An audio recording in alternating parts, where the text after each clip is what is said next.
Hello and welcome to the channel. I'm Dan with D2 Destinations, and this week we're going to give you the top 5 tips for attending the St. Pete Grand Prix. Now the St. Pete Grand Prix is in March down here in Florida.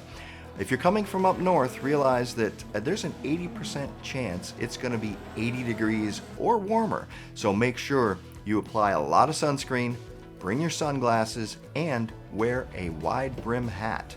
The wide brim hat will help, and you'll be able to tell the veteran racegoers down here by their wide brim hat. Tip number 2 is that you don't need to spend $100 or more on a grandstand ticket and still have a really good time. If you know the places to go, a general admission ticket is really all you need. And one of the best places, I'll show you here on the map, if you go out to the east end of the track, right here, that is a floating bar. At the floating bar, they have big screen TVs, couches, and tables and chairs set up so you can enjoy the whole race right from there. And it's right next to the yacht basin where they bring in the big yachts that pay thousands and thousands of dollars for their slips. Tip number 3, come early, about 2 hours early, and that way you'll be able to not only go to the floating bar, but also see the driver's introductions. And that's really fun. The driver's introductions take place right behind Grandstand 7, right over here in Victory Circle. That way you'll be able to see the drivers up close and personal before the race, maybe even get an autograph.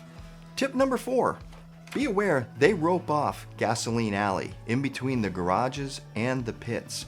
Right before the race, while they're bringing out all the cars and the equipment, that lane is closed. It's right here behind Grandstand number 7 is Gasoline Alley.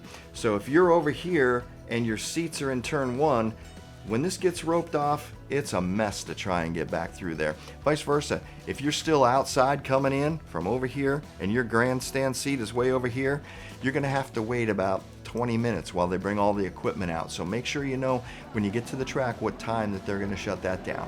Tip number 5.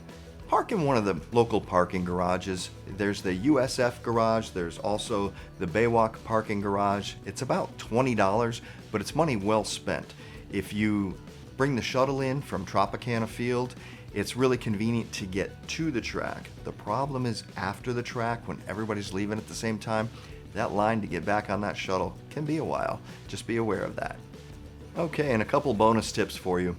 The track is a lot larger than it appears on television, so wear some comfortable shoes. You're going to be doing a lot of walking.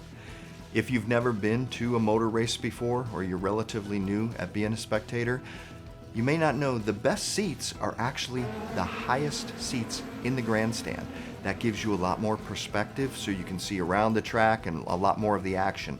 Unlike hockey or football where you want to be a little closer because it's a smaller field, in racing, the higher seats in the grandstand are the better seats. And remember, just a general admission ticket will get you close to the action between turns 3 and 4 or from the floating bar.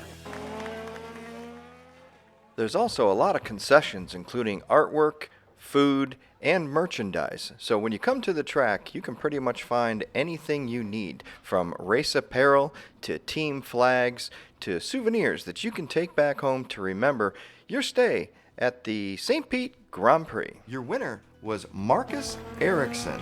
Marcus stayed in the thick of it all race long, but he was able to become victorious by staying out of the way of a couple of the big crashes that we had today.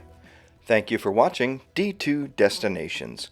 Please remember to like and subscribe for notification of the next destination. It's free. We will see you at the next destination. Until then, you take care.